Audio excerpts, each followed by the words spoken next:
What starts here changes the world. I have a few suggestions that may help you on your way to a better world. And while these lessons were learned during my time in the military, I can assure you that it matters not whether you ever served a day in uniform. It matters not your gender, your ethnic or religious background, your orientation, or your social status. Our struggles in this world are similar, and the lessons to overcome those struggles and to move forward, changing ourselves and changing the world around us, will apply equally to all. So here are the 10 lessons I learned from basic SEAL training that hopefully will be of value to you as you move forward in life. Every morning in SEAL training, my instructors, who at the time were all Vietnam veterans, would show up in my barracks room, and the first thing they'd do was inspect my bed. If you did it right, the corners would be square, the covers would be pulled tight, the pillow centered just under the headboard, and the extra blanket folded neatly at the foot of the rack. It was a simple task, mundane at best, but every morning we were required to make our bed to perfection. It seemed a little ridiculous at the time, particularly in light of the fact that we were aspiring to be real warriors, tough, battle-hardened SEALs. But the wisdom of this simple act has been proven to me many times over. If you make your bed every morning, you will have accomplished the first task of the day. It will give you a small sense of pride, and it will encourage you to do another task, and another, and another. And by the end of the day, that one task completed will have turned into many tasks completed. Making your bed will also reinforce the fact that the little things in life matter. If you can't do the little things right, you'll never be able to do the big things right. And if by chance you have a miserable day, you will come home to a bed that is made, that you made. And a made bed gives you encouragement that tomorrow will be better. So if you want to change the world, start off by making your bed.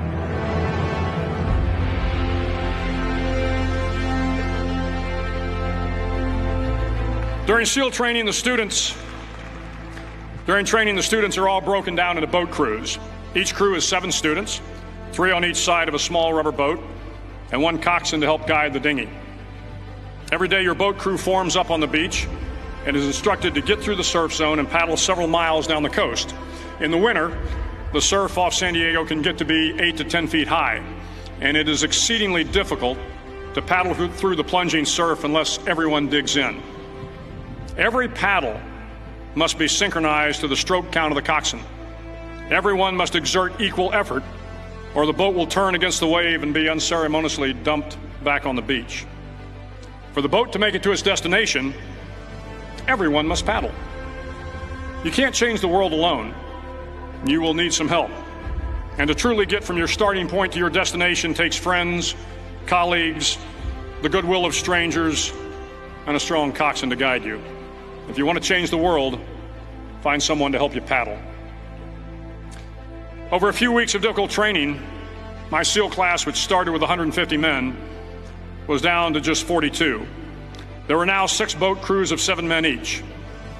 I was in the boat with the tall guys, but the best boat crew we had was made up of the little guys, the Munchkin crew, we called them. No one was over 5'5". The Munchkin boat crew had 1 American Indian, 1 African American, 1 Polish American, 1 Greek American, 1 Italian American, and 2 tough kids from the Midwest. They out-paddled, outran, and outswam all the other boat crews. The big men in the other boat crews would always make good-natured fun of the tiny little flippers the Munchkins put on their tiny little feet prior to every swim. But somehow these little guys from every corner of the nation and the world always had the last laugh, swimming faster than everyone and reaching the shore long before the rest of us. SEAL training was a great equalizer. Nothing mattered but your will to succeed, not your color, not your ethnic background, not your education, not your social status. If you want to change the world, measure a person by the size of their heart, not by the size of their flippers. Hello, everybody, and welcome to the CARES Project podcast. Today we have with us Dr. Braun, who is a counterterrorism expert and had has a long list of accomplishments and was doing some work on exposing what was going on with the COVID pandemic response with the spike proteins and so forth. We saw a lot of what you were doing on X. Welcome to the show. Thank you. Just really excited to be on your show and excited to talk to you. I think in that intro that you just played, I think that a good descriptor of me is I could be described as a little guy with a big heart. I'm certainly not on the tall side, but I think that I do pride myself as somebody with a big heart, both in terms of kindness, in terms of passion, in terms of commitment, fortitude. And so I appreciated that intro. It's what I needed to hear today. And I'm just thrilled to be chatting to you. An interesting thing about us setting up this interview is when I searched my email, looking for the email you had sent me, another email popped up from me, and it was a friend of mine who many years ago during the pandemic sent me your work. I've got some catching up to do. It's like 3,000 pages or something, right? I got a PDF sent to me, and I'm excited. I'm excited to talk. I'm excited actually to go back to that work of yours. You've certainly put in the time, and just absolute, stellar example of somebody that committed to doing the right thing in a tough time, and we're not out of it. So No, yeah, definitely not, especially in Canada and so forth, which is pretty totalitarian. Like, I mean, when I saw what was going on, I was like, absolutely not. And I think that one of the worst parts about it is they had every pretty much professional talking except for engineers. Everybody. yeah. And for good reason. Um, before we get into that, I want you to talk about what you were bringing out about the spike proteins, because that really caught my attention. And I always thought that there was an issue with it. And earlier on, I was looking at a lot of the work with some doctors, and it looked very wrong. And when I saw what they were doing and what the engineering controls were like, I was just like, this is biological, this is gain of function and criminal. But you brought something that was like a smoking gun on that regard. I mean, I thought I had a smoking gun, right? I mean, I didn't set out to find a smoking gun of anything. I set out to understand a weapon. Um, I have a very eclectic background, and people can't figure out why I know the stuff that I know. And as much as I try and explain it, I think sometimes it's misunderstood as justification. But I think it helps people to understand that. Often in a puzzle, when a puzzle needs to get put together and you don't have the box of the puzzle to as a guide, a challenge of it is that it makes sense to have a multidisciplinary perspective, right? And so I tackled it with everything that I had, right? So I'm gonna take you back to 2019, and I'm gonna say that the actual starting point for me was that a friend of mine contacted me from China. He works in factories in China, and he asked me to please do him a favor. He's going to order a bunch of masks, and this is 2019. This is December, and Mm-hmm. he's gonna have them shipped to me, and I'm gonna ship them to him. And I was like, dude, I know normally you come up with some crazy things, but I'm gonna need an explanation on this because this makes no sense. The masks that I'm gonna be sending back to you are gonna be from China, and I'm gonna be ordering them, and I don't understand why you can't just go and buy masks. What's going on? And he said, no, I need these masks sent because masks are being warehoused here, and we've been giving instructions that we need to get ready, and we need to have all of our employees have masks, and there's no masks to get because they're also taking in the masks and they're warehousing them. There's this like supply and demand thing going on. And that was the start of me going, all right, well, something's up, right? What are they preparing for? What does he know? He's not in my industry at all, regular, factory stuff. And I was like, I need more information. And then January rolls around, and then we start getting briefed on this, this thing that's happening, and we start seeing these crazy videos out of China. People are dropping in the street, all of that stuff, right? Yes. But for me, what happens is that I, at the time, was known as a subject matter expert in the prevention and response to mass killings. Now, most people know that as the word active shooter, right? But Yes. it's beyond the active shooter, right? It's all forms of intentional violence where the perpetrator's sole purpose is to kill as many people as possible, and generally that doesn't include harm. For mass killers, it really is about body count.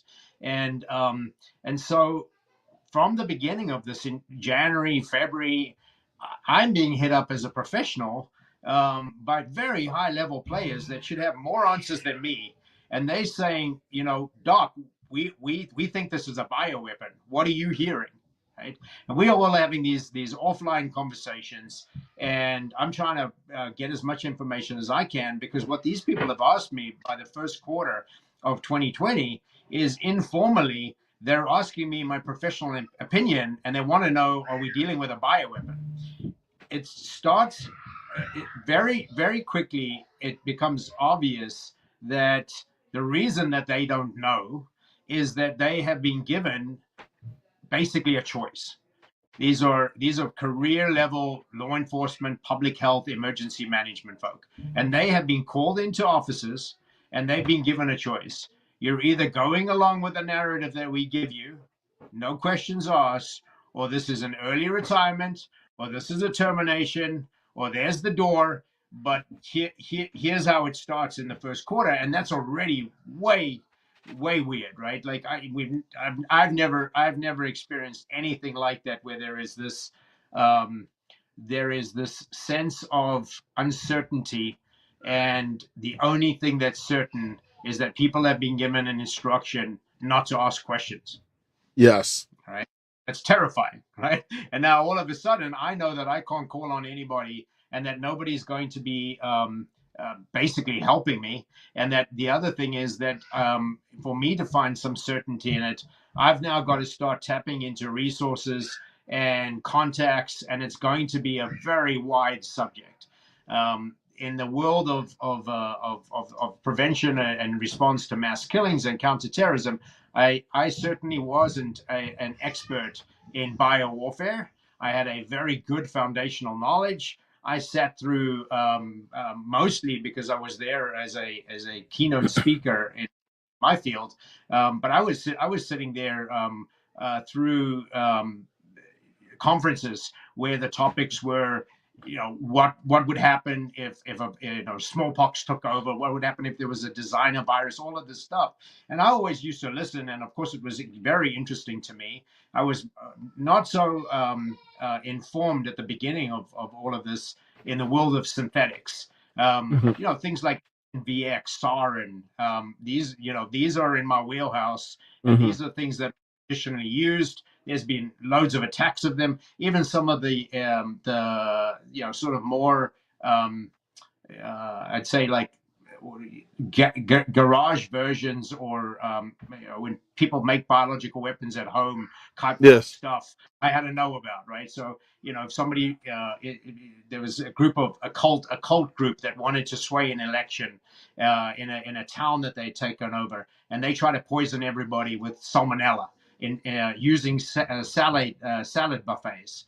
And so there were blocks of information that I had, but I would have never thought that what was going to happen is that I was going to have to put all the pieces together from basically our whole life, like including, and it was stuff we can get into, like living Yes. in South Africa, and knowing about biological weapons that they were developing in the 80s. Yes. It just required it's like one of those moments where you realize that there's certain moments in your life where your entire trajectory gets to a point, and suddenly you realize that you could not even begin to do the next move without everything being behind you. Yes. Right? That's how it felt.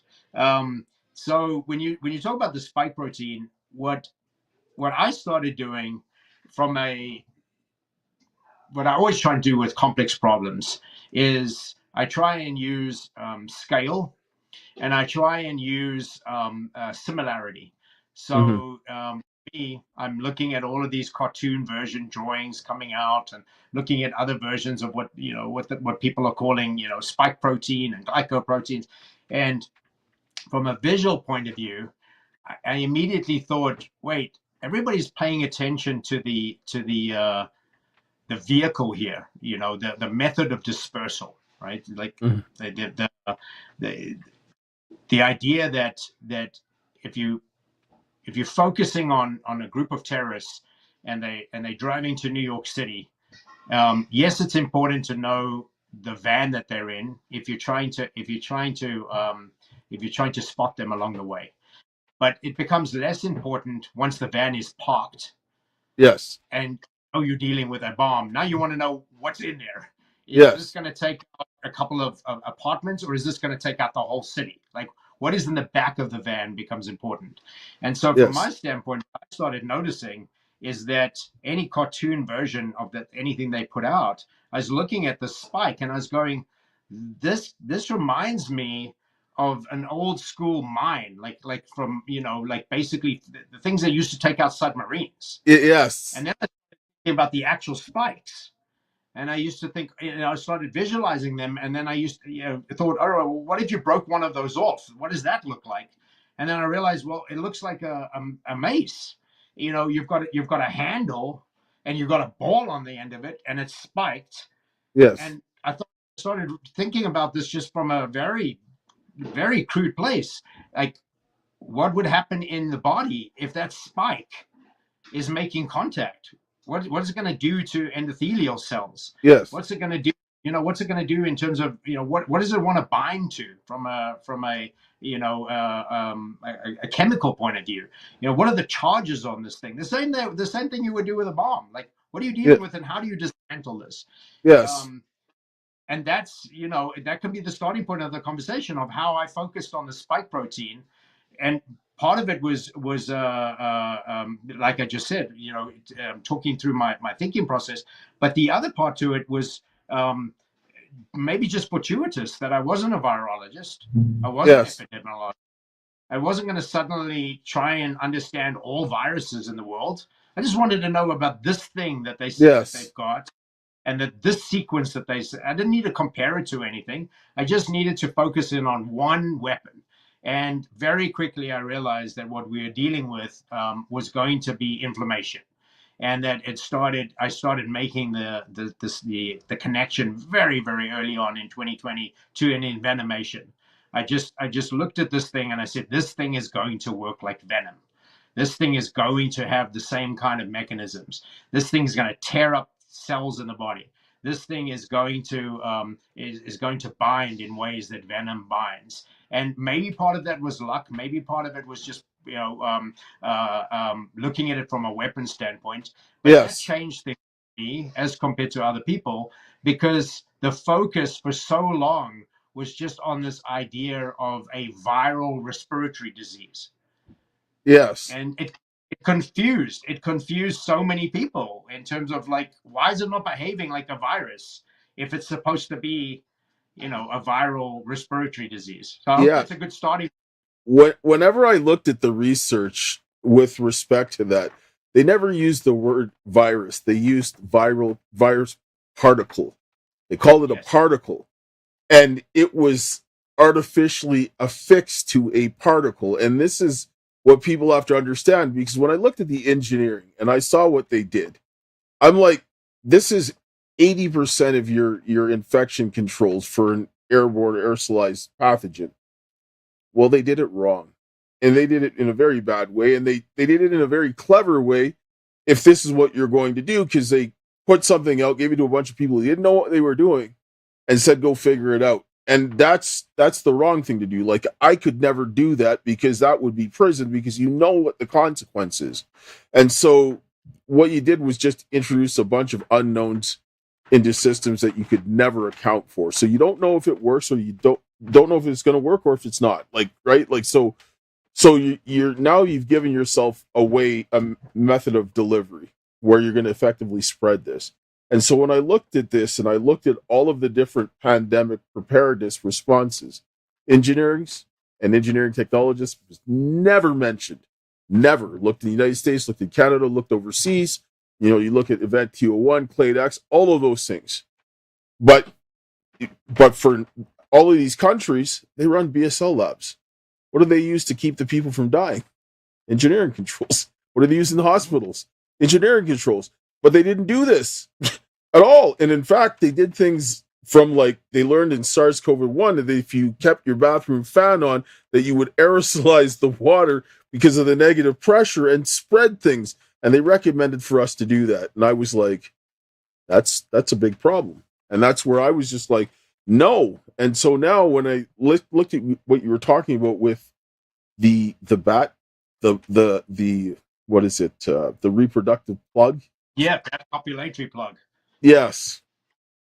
Well, let's focus on engineering for a bit, because this is something that I hardly get to talk about from an engineering point of view. So same kind of thing is that I started trying to tackle this from a mitigation point of view, right? So there's two sides to the work when it comes to mass casualty, mass killers.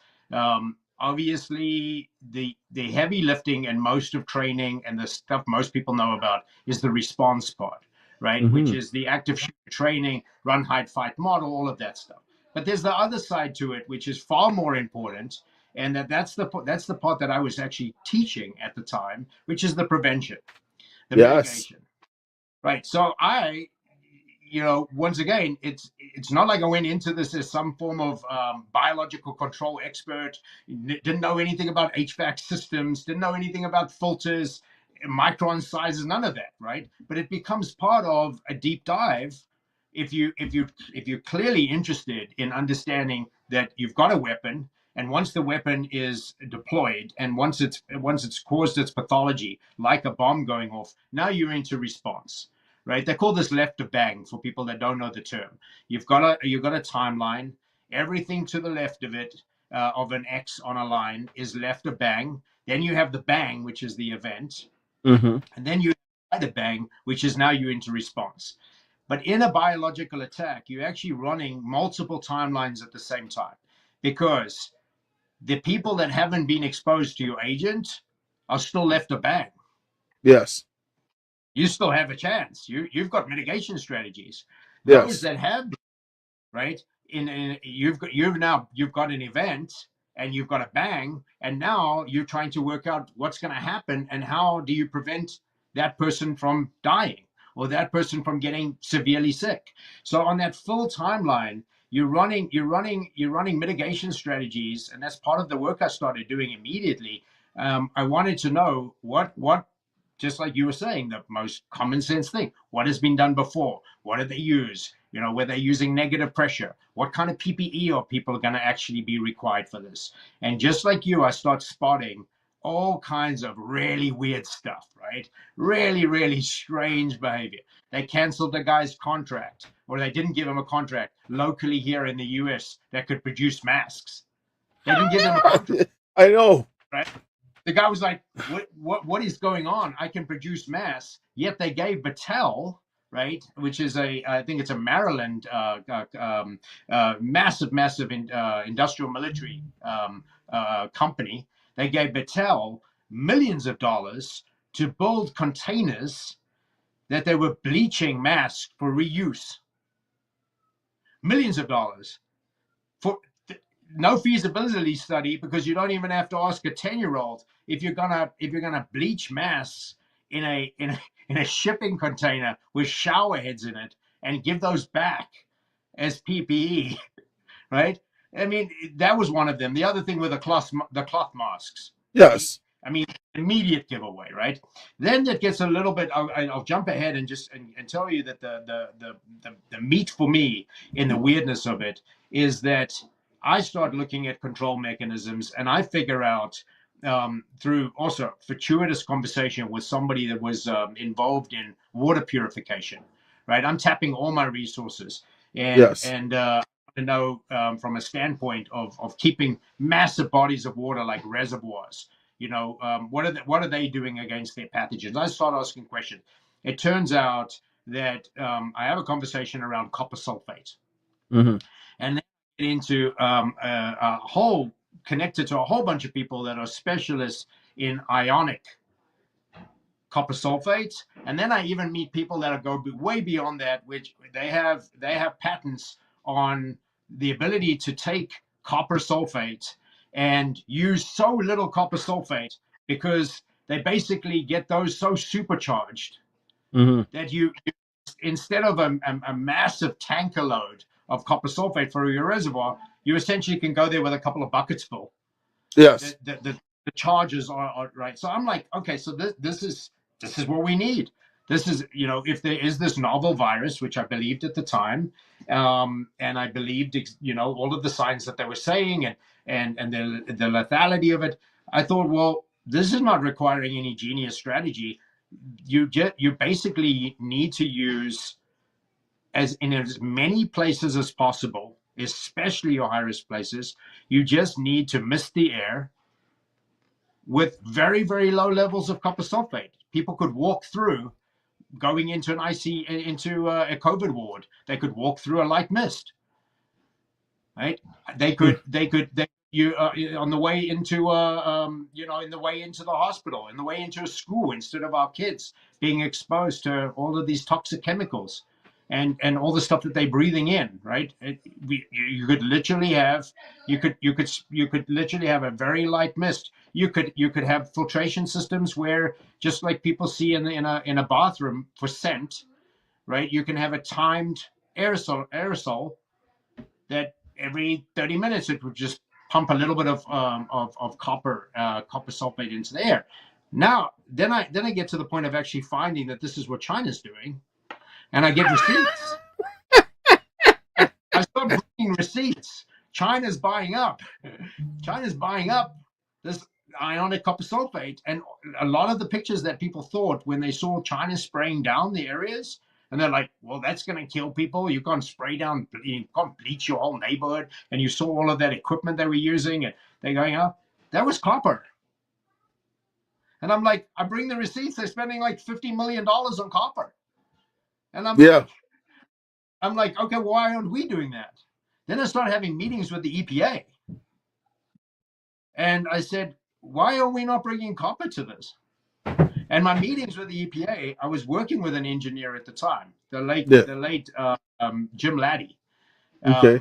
PhD engineer, massive work. I mean, he's just a legend in the chemical engineer world. Worked with some of the biggest companies in the world, Yes. but mostly like oil and heavy duty chemical stuff. He Yes. worked on this project with me. I bring him to EPA. He's with me on those calls to the EPA.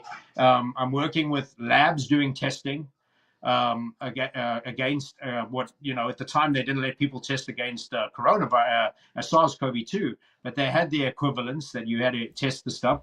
And so I'm having these meetings, and from the EPA side, there was no interest in bringing something that was going to solve the problem. There was just no interest. They were like, Nope. that's not how this works. That's not how this works. You can get a contract. You can also sell bleach. You can also sell hand sanitizer. We'll give you a little code that goes on the end of a hyphen. In my mind, I'm like, they're offering me an opportunity to make millions, right? And I'm like, I'm having a conversation, and I'll give you a very short, version of what I told them. And the point that I made to them is, in my world, if there is a hostage situation and you have operators that need to get into a building somewhere, and they blow up half the side of the building, and then it turns out the front door was open, they got a lot of explaining to do. And so from the EPA standpoint, what I said to them is, I don't understand. You're throwing all of these methods all of these chemicals at this thing when there are so many better non-toxic, less lethal ways of doing this, including what you talked about in terms of all of these control mechanisms that Yes. to this day, they're still not deploying it, right? I mean, Well, yes, because when I came up with, like, I proposed using medical grade UV in the ductworks and so forth, which in Canada and in places where it's hot, you're going to use a lot of recirculated air because it's just the cost of it is insane to do this, to bringing in straight outdoor air. And so I was actually proposed what I proposed would actually save people money because it would reduce the biofouling on the coils and the fans and so forth, and then it's going to improve your efficiency. You're going to save money, extend the life of your system. So I'm like, if people wanted to keep their businesses open, this is how you would do it. And then the problem would be with that the government would have to take them to court, which means they would have to take me to court and explain in open court why they were using poor engineering practice instead of actually doing what should have been done. And that's when the hammer came down. They did not want that one bit because they would have had to just go and say, well, why are you doing this everywhere? Oh, wait, where did this come from? The CDC? So why is everybody following the CDC's faulty guidance? And no, every person that saw it went ahead and okayed the same mistake. That's not possible, right? That's like saying 2+2=5 with 100 teachers marking the same thing in random jurisdictions. That's never happening. That's coordination. It's only an explanation for it. Let's take it back because I just noticed the sign behind you. It says, "In God We Trust."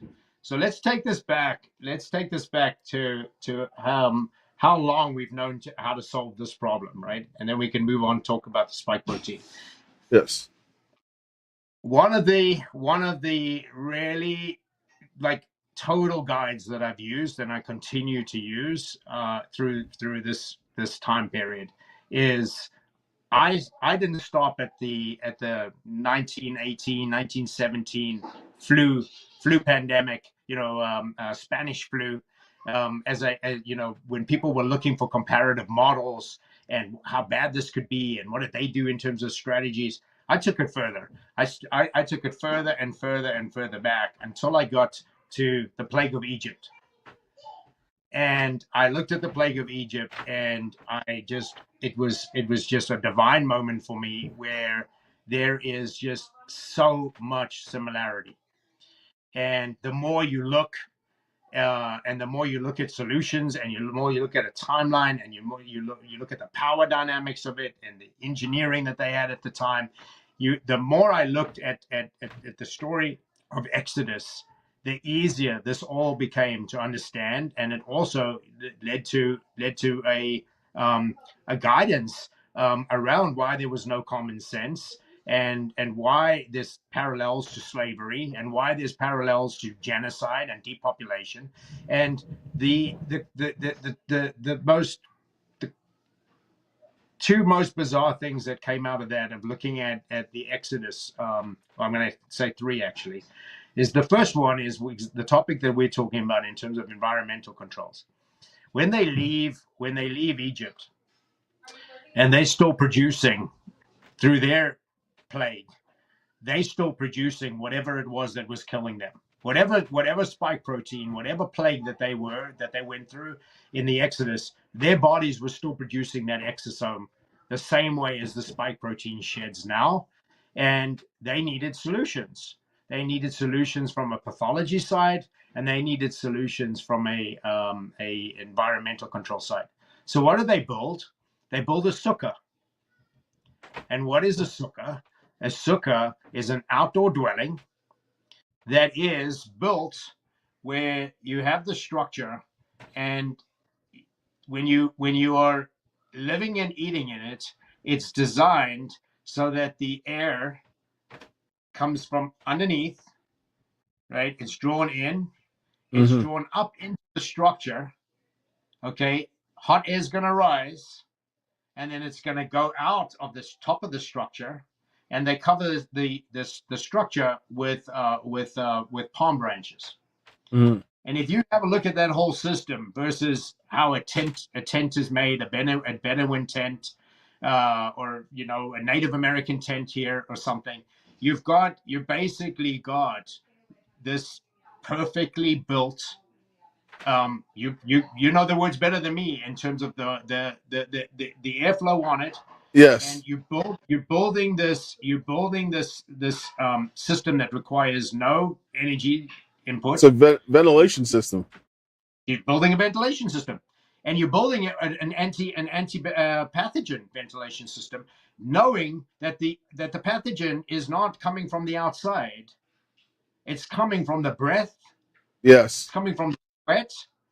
But mostly, just like what we know in terms of airborne pathogens and exosomes, they are breathing out the problem, and their Yes. ventilation system is carrying their breath upwards through palm branches that turn out to be antimicrobial. Yes. So even if you've got condensation, Yes. it's neutralized because it's neutralized by the leaves. Yes.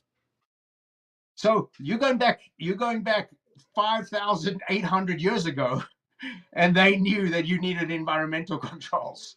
Yes. And there's an example where history and biblical references and solutions, they get lost. They get lost because most people that would practice the festival of Sukkot, they wouldn't understand. They wouldn't understand that the sukkah is what needed to happen. Instead, Yeah. what I saw, I was living in Brooklyn at the time. They were building these outdoor spaces for people to eat because the restaurants were closed and you couldn't have people inside. So they were building sealable igloos for people to share a meal in it where there was no airflow. I mean, it was the opposite. Yes. I mean, that's the conclusion we can both come to, that 2020 showed us that the opposite of everything that needed to occur is what they did. The opposite on all of it. All of Yes. Well, they locked you indoors. They wouldn't let you go out in the sunlight.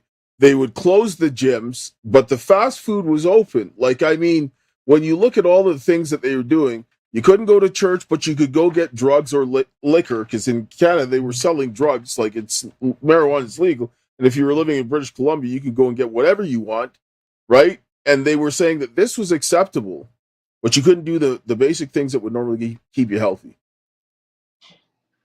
and I'll add another one. You couldn't be outside in a park.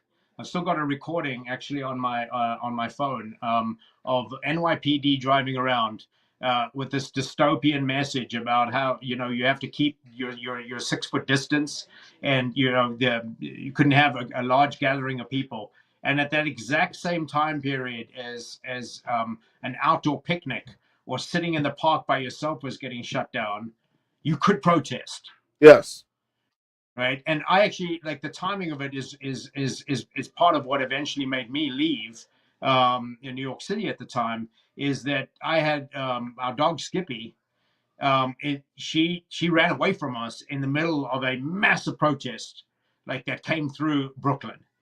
And when she ran home, and I said to my wife, we're out, because what they will still allow is chaos and mayhem. Yes. But what they won't allow is somebody to go to the gym or Yes. get fresh air. And I said, I am not staying here in the epicenter of hell while you try Yes. and kill people. Like, it's Yes. time to go. I do the phone calls that I need to do. I can work this problem. They can take whatever they need from me in terms of information. I will be as helpful as possible. But just like you learn in emergency management, do not sleep. Do not try and get sleep in the epicenter of the crisis. No. You have to leave. You have to, for your own sanity, for your own ability to see the problem from outside. But it was actually a breaking point where I thought, luckily our dog didn't get hit by a car or something. But I thought, how are they allowing? How are they still allowing chaos and violence, but yet wellness is, and that was the giveaway. They Yes. wanted destruction, and they wanted body count. There's the other thing that I find, it's weird that I end up talking about it a lot, but I feel like I'm a decent spokesperson for it. Is that I always bring up the racial components Yes. of what happened during this, because everybody wants to make out like that somehow the socioeconomic aspect affected people of color more, or the access to medicine, or it was the ability for to go and see the top doctors, and that would be applicable if for normal healthcare, and that's true to other socioeconomic impact on health. But in this case, vitamin D, you have different requirements of vitamin D based on skin color. So if you're Yes. going to take away vitamin D from people and you're going to put them inside and you're going to basically put them on lockdown, you're immediately targeting people with darker skin. Yes. Without anything else, it becomes about eugenics, and it Yes. becomes racial just in that one act. Then there's the second part to it. When they were measuring people's oxygen levels on a pulsometer, I hope I'm saying it correctly. It's been a long day. When you stick your finger in a pulsometer for to read your oxygen sats, that's calibrated for white skin. Just like You every can other tell. test. Just like almost every other test.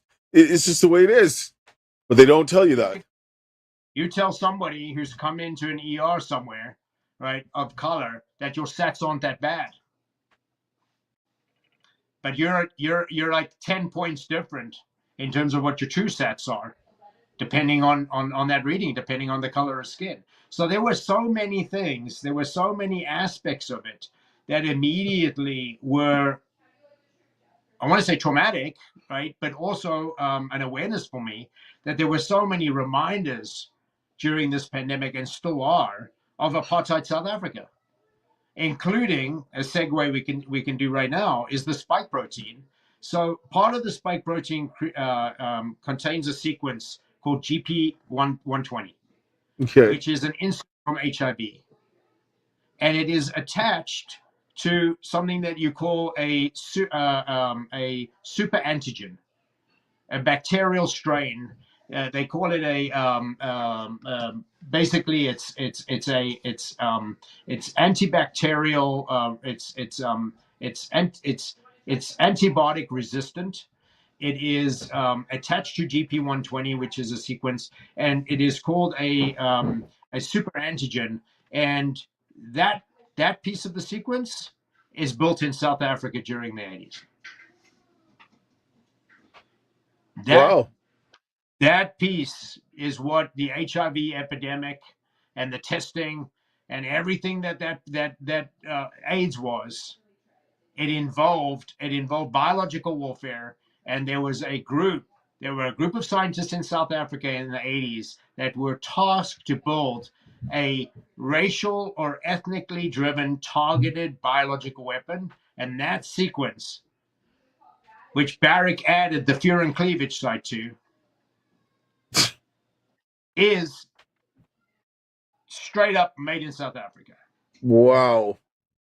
You've got that sequence coming out of South Africa, and then you've got the rest of it coming out of North Carolina, and then you have the part you alluded to earlier, which it's amazing to me that when things should only be said in movies, then Yes. things are believable, right? You can have the most unbelievable scene in a movie, and people can wrap their heads around it, and they'll believe it because it's a movie.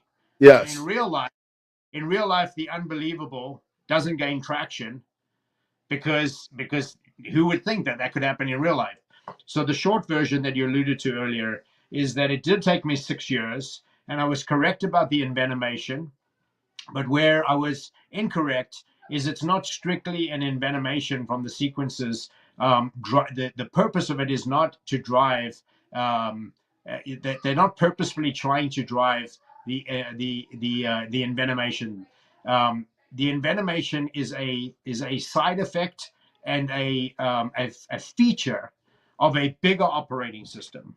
The bigger operating system is this sequence, right? This virus, because I have Hmm. to use the words people understand. I've stopped calling viruses viruses, but most people still want to refer to a virus. Yes. A sequence, which is a long, very long prompt, just like you would put into AI, is the way I explain it, or Morse code, dot dot dot dot, dash dash Yes. dash, dot dot dot. Right? You A long sequence, and that entire sequence is what we've known as a virus. It's a coronavirus from horseshoe bats, and it is a operating system that operates the female's hibernation, reproduction, timing, and survival, basically, of the female that needs to reproduce the offspring. It stores sperm. It's a very brilliant and elegant biological prompt that gives the horseshoe bat a set of instructions to start the reproductive process and go through a full hibernation cycle for a few months, and then it allows the sperm to fuse with the egg only after hibernation. The female has to get through the entire hibernation. She has to protect that sperm in her body. She has to stop the biological prompt, stops competitors mating with her once that sperm is in there. It seals. That's why it's called a copulatory or a vaginal plug. It seals the area, and then it stores. It pushes up the sperm, and it stores the sperm intact. And what they did, and this is when you know that human beings can be more vile than any other species will ever reach. Yes. They basically found a way that female hibernation reproduction system could have an impact on human beings. That's what they did. That's the gain of function. It's not supposed to impact human beings. We're not bats. You're not a No. female bat. I'm not a female bat. Yes. The people that we know are not bats. But they Yes.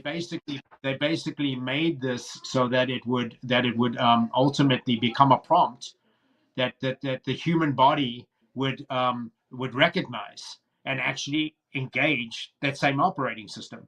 So Yes. the hibernation part is pretty easy for people to know, because most people understand the fatigue that COVID, long COVID, and vaccine injury will cause. The Yes. fatigue, the metabolic crash, the low heart rate until the person tries to stand up, and then there's a really high heart rate. All of that is the hibernation aspect. Okay, the bat needs to go into almost a suspended animation. They need to physically shut down all aspects. They don't defecate much. They don't urinate. They're obviously not eating. Their blood still needs to flow. They still need to have enough blood going around their body and into their brain. But you can understand why there's brain fog. You're not Yes. supposed to be thinking. You're supposed to be dreaming. You're supposed to Yes. be in REM sleep. Your brain waves are supposed to be checked out, and you're supposed to be in a coma.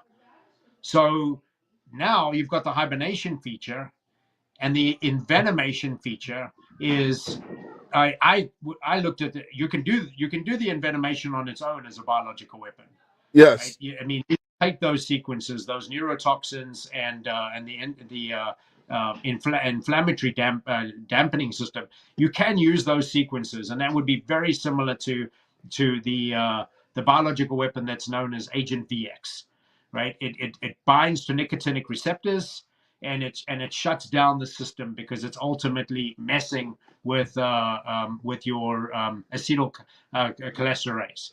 And so you can do this, the envenomation, separately, but the biological prompt includes it, because that envenomation system is actually a low grade antimicrobial system for a hibernating creature. Now, if you think Yes. about it, if you're not moving, right? If you're not going out and you're not getting fresh air and you've gone into the suspended animation state, it would be the same as a person in a coma or an elderly person that's not moved that gets bed sores. Or you would have, fungi, if fungi start growing in your nose, the things out of a horror movie, right? Like Yes. ultimately, before death, if somebody is not dead and they're not moving, eventually things are going to grow on them. They're going to be Yes. attacked, the rest of it, right?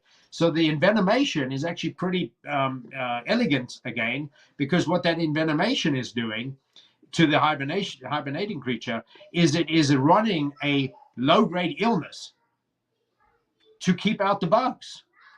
So in other words, the venom is that whole system is going to change the pH. It's going to stop fungi growing. It's going to attack bacteria. The venom is internal. It's not a snake bite that's coming in that you're getting bitten on an ankle or something. It's internal. It's running through the body, and ultimately, it's a system to keep a person alive, right? Or in Yes. this case, once it's used as a biologic weapon. And then the third part to that hibernation reproduction prompt is that there's something called immune tolerance. And immune tolerance is if you have foreign DNA in you, Yes. right?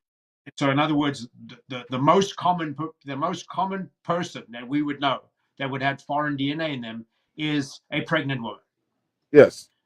because not only is the sperm entering and that's foreign protein with foreign DNA, that's not hers, right? But once that egg gets fused and a embryo starts growing and a fetus, that's all foreign protein. Yes.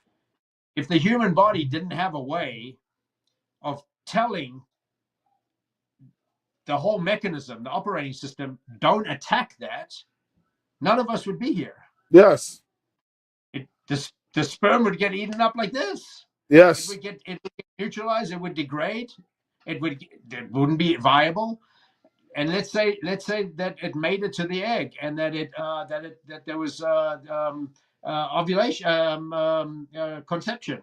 Right now, you've got this living system, and immediately the immune system would It's just gonna be like, attack it, get rid of it. get rid of it. So that's called immune tolerance. And so what happens with this particular spike protein as a biological weapon is that it signals to the body mostly through a sequence in it called galactin 3, and it signals to the body not to attack foreign proteins. Now you can already see the problem over here. You've got a foreign protein Yeah. called Oh yes. spike protein, Oh yes. And you're like, don't attack me while I go and do my damage. right? Which is why you get spike protein persistence, why it's so hard to degrade it in the body, why you would find pockets of it in biofilm, because it's tagged as safe, but it's not safe at all. Okay, Wow. so you're literally turning off the cameras, right? It's a counter surveillance technique. You're turning off the system. Now, the issue with that, and you can see how this is playing out, the long-term impact of that is increased risk of infections, right? And cancer, and other forms of tumor, and other forms of any pathogen entering the system. You run the risk because the cameras are turned off, the surveillance system is turned off, and you can see this play out in real time. I mean, since when do we have young people? What the NASCAR driver at 41? Yeah. Yeah. Like, I mean, this is becoming a common thing. I got to take a short break to play this, but we'll come back and talk about this because what you're saying here is extremely important and people need to understand that. But we'll take a short break. Hello friends, my name is Keisha and I'm a proud member of the Métis Nation of Saskatchewan. And I'm also a survivor of human trafficking. My trafficking began in Saskatchewan, moved into Alberta, and even crossed into the United States. I was stalked, hunted, and ignored by the very systems over the last 5 years that were meant to protect me. This is why, with my father Dale Richardson, we started the Caris Project. This is an Indigenous, survivor-led movement for humanity dedicated to exposing trafficking, government corruption, and holding institutions accountable. One of the most powerful tools that we are using is the petitions for redress of grievances. These are lawful constitutional actions rooted in Canadian and US law, and in treaties that tie us together across provinces, across states, and even across borders. These petitions are precedent-setting. They create a binding record. They demand accountability while representing reconciliation in action. Indigenous and non-Indigenous people working side by side to preserve liberty for all. But we cannot do this alone. We need your help to keep this movement alive, to raise awareness and to build a legacy of justice for Indigenous women, for trafficking survivors, and for families everywhere. Thank you. Please stand with us. Your support makes this work possible. Together we can restore justice, heal families, and defend freedom. And I will close with my favorite quote. The greatest want of the world is the want of men. Men who cannot be bought or sold. Men who in their inmost souls are true and honest. Men who do not fear to call sin by its right name. Men whose conscience is as true to duty as the needle to the pole.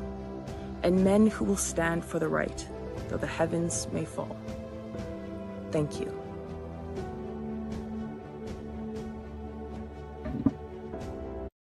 So for those who want to support the work that we're doing, you saw the QR codes there. You can see the links there as well. You see the mypillow.com/Karis, or call 1-800-845-2942 and use the promo code Karis. Support a good cause, or if you're watching on Rumble, Facebook, Vocal, or YouTube, you'll see the links in the description with many ways to support. We also have some merchandise and other different ways. And please like, share, and subscribe. This is an important conversation. And so, circling back to this conversation, when I saw what was going on, I was like, this is a biological weapon. This is what you would do if you were going to spread a biological weapon. Just looking at the engineering controls, I was like, you're not mitigating anything. And in fact, you're going to make it look like a random outbreak, because you're just going to have a bunch of random failures introducing this unknown and giving it to a bunch of people who have no idea. And so these people, they thought this through very thoroughly, because there was no obvious signs of sabotage. You're like, well, does it turn off? Of course it turns on.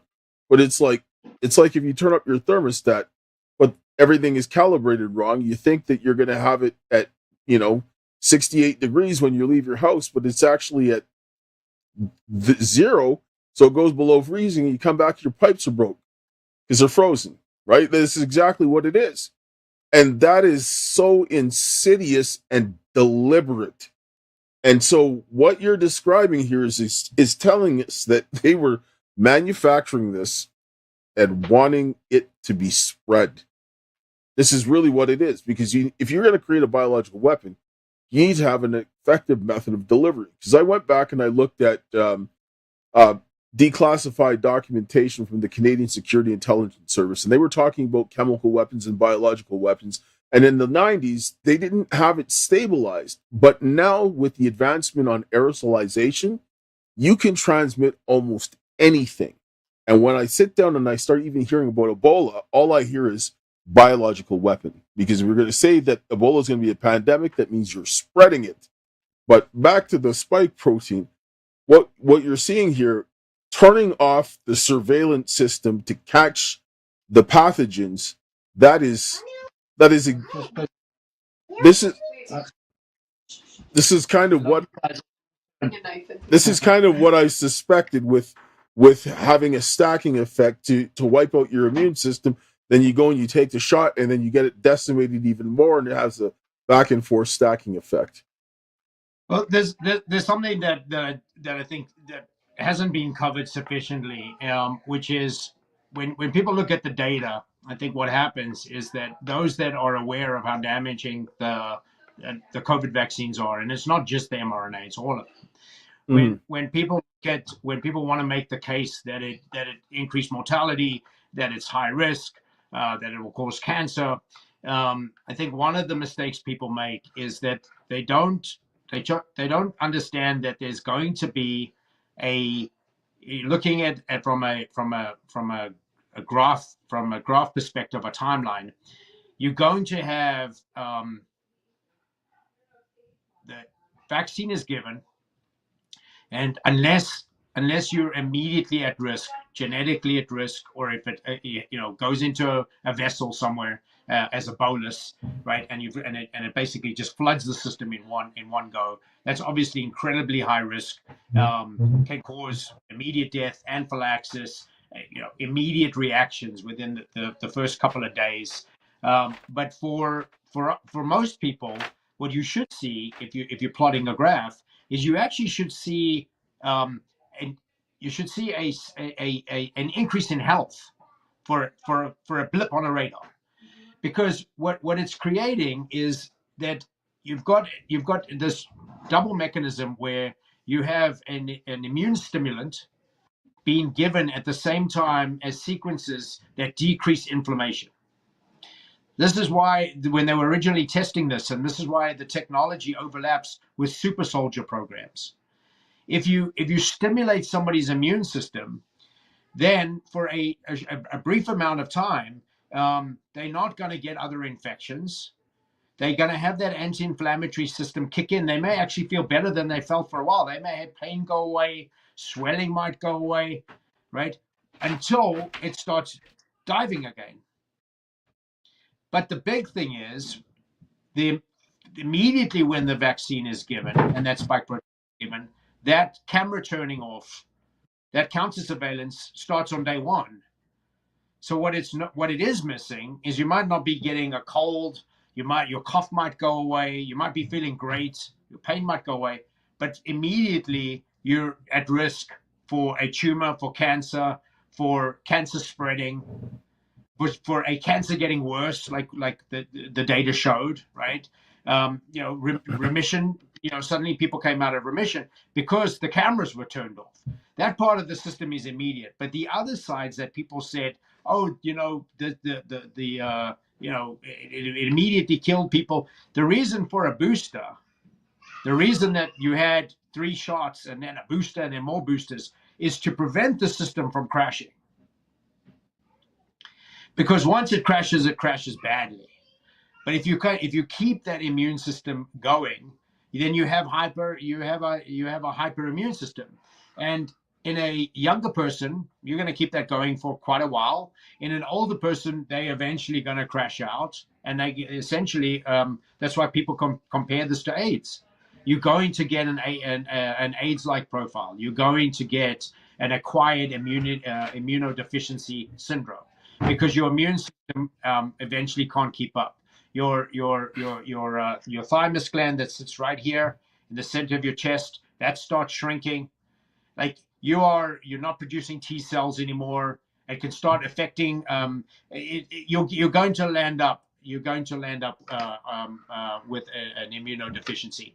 Now when you said that it's obvious that it's a bioweapon, the giveaway was, like we said, was all of the upside down mechanisms, mitigation strategies. But more nefarious than that, I think that the giveaway for me is ultimately that you had them explain this in a way where it's, from a common sense point of view, it doesn't make sense the way that it would spread, who it impacts. They've never spoken about genetic variability. They haven't mentioned any of the differences that the data shows in terms of blood type, because your blood type is dictated by clotting factors. They haven't drilled down on the data that would basically give you an easy way to see how targeted this is as a weapon. But there's a side to it that I want to highlight with you, which is my the new work I'm doing is learning from this and trying to do lessons learned and trying to warn the public that the real danger is not gain of function. The real danger is designer proteins. Yes. Because if you take away the fact that, like you said, they never described this as a virus, it's a virus-like particle. They don't talk about how you can't have it as a plain virus. You're not going to be able to do much with it as a plain virus or as a plain protein. You're going to have it connected to things like particulates, right? This is why in areas that had deep smog, they were harder hit and always harder hit with respiratory issues, because proteins need to stick to something. Yes. Brownian motion, you need charges, right? So when people talk about airborne diseases, they don't have a conversation from an engineering point of view to say, well, how would it linger? Why would it linger? Why wouldn't it just fall to the floor? Yes. And nobody to say to them, oh, do you ever remember when light shines and there's dust and you can see that floating around? And Yes. that's called Braun, and that's why you need circulation, and that's why you need the window open. They don't actually explain, because they make this sound like you can take this virus by itself, put it in someone's nose, and it's going to do something. Well, it's not. We've got tons of experiments. Yes. Inject themselves with it, with other things, with other pathogens. You have to understand the system that's necessary for pathogens to thrive, and part of that is the ultimate control, the mechanism, the ultimate mitigation for this. All of it is here. It's the nasal passage. It's about nasal hygiene. It's about knowing that pathogens need other pathogens to work with. They need bacteria. They need fungus. Spike protein does a really interesting thing. Spike protein relies on fungal signaling of volatile organic compounds to activate the furin cleavage site. Now, you didn't hear Rolf Barrick explain this to anybody. But this is why they talked about the transmission was higher in poorly ventilated areas. Here we go. But why? And what it comes down to are spores. If you've got a moldy house, if you're stuck in that lockdown, right? If you're sick and you're producing exosomes, you've got a whole system which replicates what? It replicates a cave. Now you can connect the dots on why Neanderthal genes are involved. Well, they also put in there, and one of the projects there for Diffuse was to spread the vaccine in caves through aerosols with the bats. That's how they wanted to vaccinate them. It's one of the projects that they wanted to do. And I was like, this is, yeah, this is insane. This is what they're doing. I absolutely love. I love the work of Jim. I think it's Haslim or Haslin. It's one of the two. He's done amazing work at tracking all of this and the diffuse proposal and all the connections with Barrick. But you have to use the word transmissible bat vaccine in quotation marks. There's no money in bat vaccines. No. There's no money. DARPA is not handing out. DARPA is not giving Moderna millions and millions of dollars pre-pandemic to make a bat vaccine. There's no money in bat vaccine. No. So when you say bat vaccine, you are talking about the development of dual-purpose weapons. Yes. You're talking about building the weapon and then building the vaccine that's going with it. Yes. It's not for bats.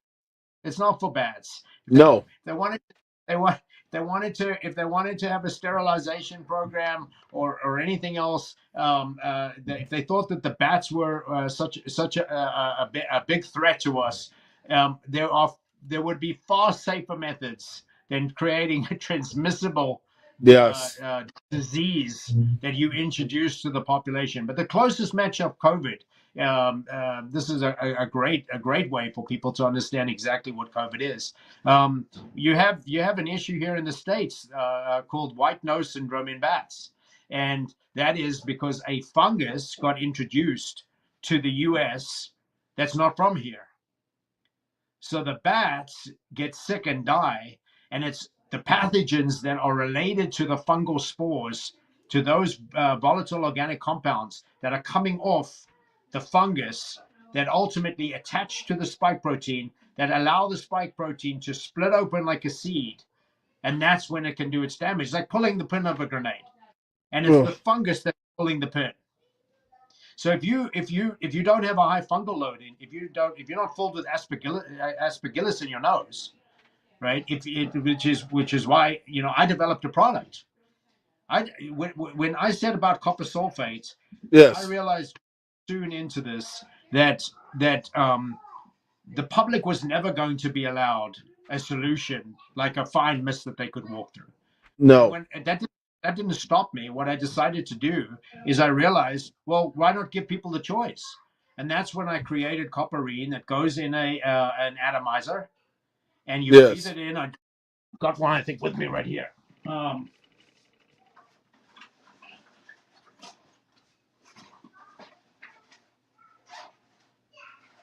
This is copperine, and this is the mister.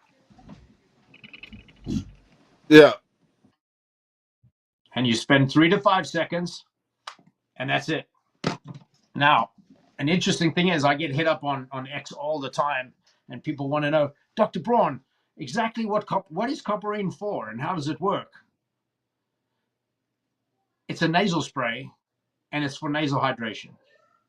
Because anything else that I say above and beyond that, yes, if I go into the technical details, if I explain the mechanism, if I tell you all the wonderful things about copper, if I explain exactly how copper relates to the spike protein, I start entering into territory where I'm making claims. And it gets shut down. So what is copperine? Copperine is a nasal spray, and nasal sprays and hydration, documented facts in thousands of peer-reviewed papers that nasal hygiene is a great way of staying well. But to me, this is the part that I think that I'd love to highlight with you tonight, because I think we're both very passionate men, and we want to protect our families, and our families are the world. And I look at children, and know that as a man in a village, I have a responsibility to look after all the children, not just mine. If there's a fire in the village, and I have my children and I can help other children, I'm going to do that. So it is to me, it feels like we always talk about crimes against humanity. It's not just the crime of humanity that to put out a bioweapon. It's another crime of humanity that me as a scientist can't explain a mechanism of a product, because then the people wouldn't be allowed the product. And unless I was prepared to spend $500 million and call myself a pharmaceutical company, then the product can't get to market. And the more I say about it, and the more I explain it, and the more people understand the benefit of it, then it's a threat. It's a threat to big pharma, and that's the crime against humanity that people have been aware about forever. And there's no bioweapon for that. That happens daily for whether it's an additive that shouldn't be there in a food substance, whether it's foods that we have over here in the States that are banned elsewhere, all of it. Those are all crimes against humanity. If a scientist cannot tell the truth, because we're living in a world of lies and corruptions, those are crimes. I don't think someone's a crime. Taking a solution away from somebody that could help them, to me, it's a criminal act. Yes, it is. And like, for me, like, when I came out with this, the amount of suppression that I received was astronomical. Even people have looked at it and they've like, I've never seen something this intense in my life. And I'm like, yes, I know why. Because they didn't want, first of all, I'm on the side of prevention, right? So I'm getting it from all sides. Because I'm like, if you cannot get it, then I would rather do that. And then on top of it, you can see that it would have saved people's businesses from shutting down. It would have created a huge problem for the government, because nobody could discipline me for this. Like, I mean, people tried calling the engineering bodies and stuff. What are they going to say? I remember talking to the Association of Professional Engineers and Geosciences in Saskatchewan. I was like, okay, go get your 5 best engineers. Let's have this conversation in public. They didn't want any of that because they knew. And I said, I'm like, you have a responsibility to do this. They're like, no, we can only police the word engineering. I said, that's not what your bylaws say. right? That's not the laws that govern you say, but this is where we're sitting at, is that we're allowing too many people to get away with this. And this is where it comes back to you. Without accountability, this is going to happen again and continue to get happening. And Oh, yeah. it has to stop. Like, I don't care what anybody says, because we can't live like this. They're just going to keep doing this. Well, I mean, and I've only got a couple more minutes. I don't know where we are for time, but I wanted to, there's a couple of things that I always try and do. One, I'm gonna ask you a question. You know, what do you think? What are your top priorities right now in terms of the work that you're doing or getting information out? Like in terms of terms of triage, where are you at with what you think is your top priority? Well, we submitted a petition for redress of grievances to the Congress. Went in person to Anna Paulina Luna and a couple other representatives, and we're going to get people to continue to bring this in, because the judicial system is broken. The law enforcement is corrupt. The only thing that you can do to fix it is to go to the government. The government is not wanting to do their jobs, and for every person that's there are 10 people that are working against them. So they need public pressure to pressure this to go in, because they need to do their duty. Because especially in the United States, because if the United States doesn't do this, the entire world's cooked.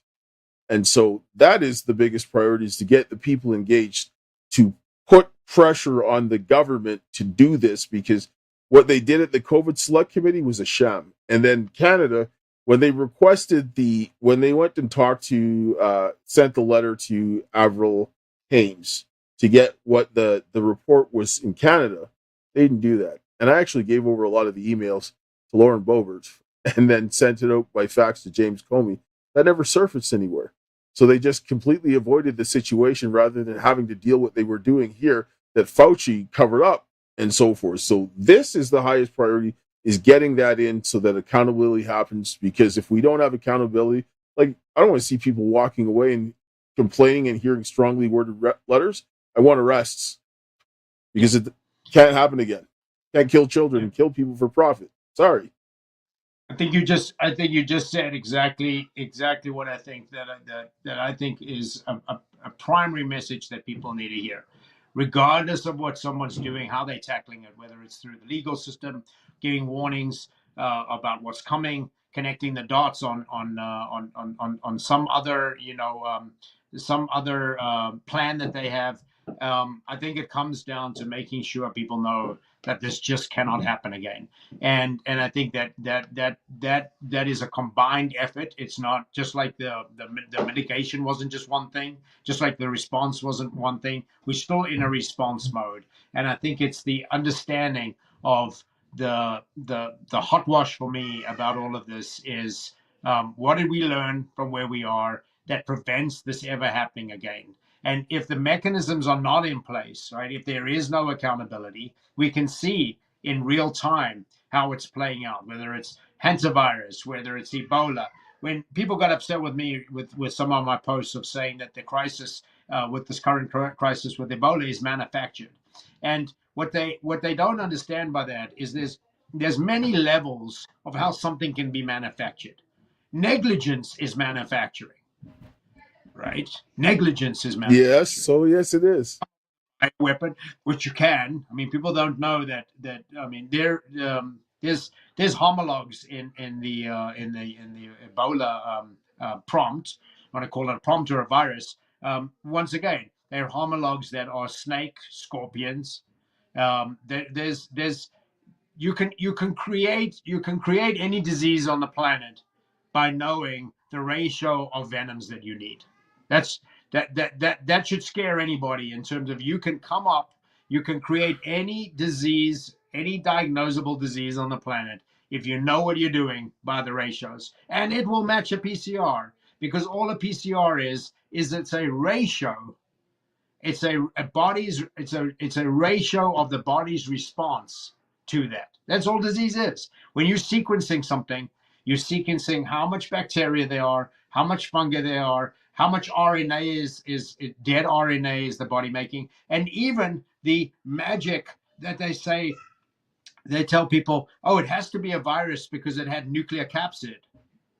The human body makes nuclear capsid. We need to package our own RNA in nuclear capsid. You don't need nuclear capsid coming from outside ever. We make Yes. nuclear capsid. So Yes. even a sequence, when they say, well, it has to be a virus, it has to come from outside because it's got a nuclear capsid. Well, we find all these other things, these orths and all these things that are on viruses. They forget we're a whole entity. Yes. We're not even fully human. We're a lot of us, a lot of our microbiome is bacteria.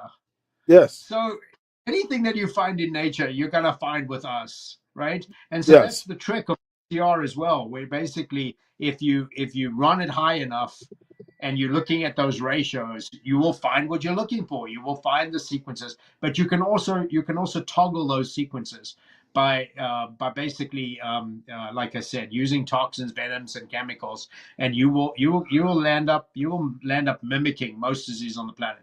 But what I want to end with is some positivity here. One, I think that the thing that I'm finding the most is the people that are doing just fine, and I found this with the HIV epidemic as well when I was working in South Africa. It's the fearless. The fearless are doing fine, and there's two groups of fearless. The psychopaths are fearless. They're not built to feel fear. That's Yes. why they thrive.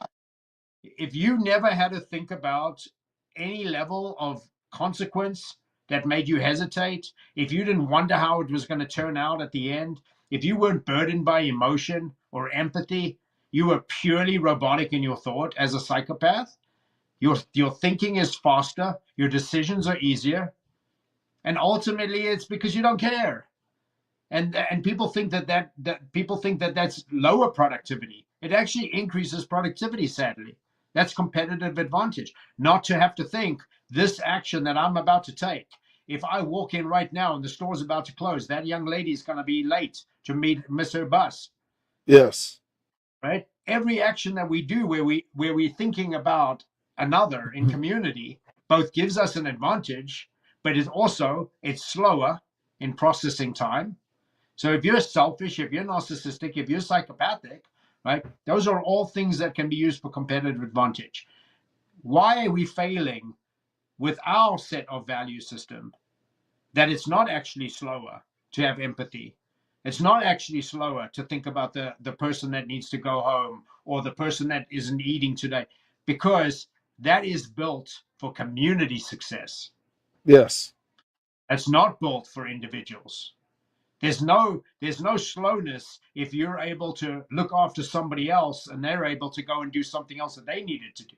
That's going to increase the productivity of the Yes. village so we're Yes. failing because they're allowing us to be divided. They're Yes. allowing us to move away from community.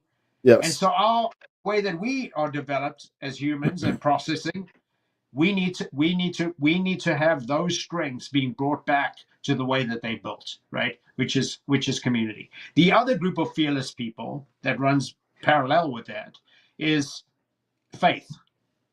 Yes. Regardless of what someone's faith is, if they firmly standing in that faith, then they've got a true strength through any crisis. They will Yes. have their guidance. They will have their belief, because that uncertainty is costly. When you Yes. doubt yourself, when you doubt your intuition, when you doubt that you are going to be looked after, that uncertainty is a huge energetic burden for people. So Yes. I think that the time period is now. I think that the most we can do is we absolutely have to find ways back into community. That needs to be as much as possible in person, right? Yes. There is huge value in meeting people, in Yes. seeing how people are, in being able to ask somebody, hey, I haven't seen you for a while, are you okay? You know, what do you need? You don't get that from a screen. And No. the next aspect to it is ultimately not allowing us to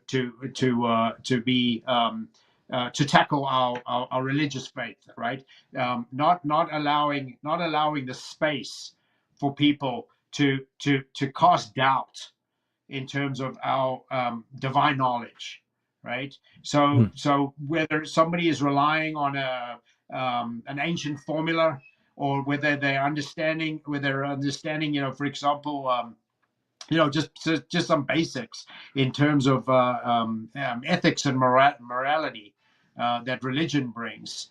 I think that it's that we should remind ourselves, and obviously then our offspring, of how, what an advantage that gives people to be able to see how strong faith is. And the other thing that I think that this has taught me is that the solutions are not complicated. No, they're not. Right? I mean, that's what brings us together. That's what the starting point for this work is. It's why is common sense not being allowed? And I think that that's a very good guide for who to trust, what to use. If something feels overly complicated, right, you're being sold some form of lie somewhere, because it's the simple things, right? Yes. It's simplicity in something. I wanted to just make sure that I say this. If people are interested in going to copperine.com, I haven't done it yet, but I want to create a code. I'll do Caris 10 for people to be able to use to go and get a discount. And like I said, I'm hoping people hear me loud and clear. I would absolutely love to spend a lot of time explaining the benefit and the mechanism and how it works. I am going to be bringing out another product that's tackling the amyloidic clots. That's also part of that bat hibernation system, and I think I found something that is an easy solution to counter that. And once again, I'm going to have to put it on the market, and I'm going to have to bring it to people, and they're going to have to try and do the research and work out, why I came up with something. And fortunately, people know how to use Google and AI, and the ingredients are there, and they can figure it out. Because if I figure it out and put it out there in front of them, then it goes away. I just encourage people, because the ultimately this battle is going to require stamina. It's going to require people staying for a long time, because we're just getting started. Oh yes, I understand that, and I think that, like, we need, like you say, we need everybody to do things. Like I said, this is like a war, even though it's not like a guns type of physical kinetic war. It's still a war of ideas, and you're still going to have to still think of it in the same manner, because you don't use one weapon to win a war. You have to use a bunch of different weapons. This is why you're going to need a bunch of different tactics. You need to coordinate it and get it done, so that we all target the same enemy instead of targeting each other with all of the division that they've been creating. So I'll thank you for coming, and I mean, for everybody, give him a follow and so forth, and follow what he's doing. I'm going to close here with a prayer, and we'll see everybody again next time.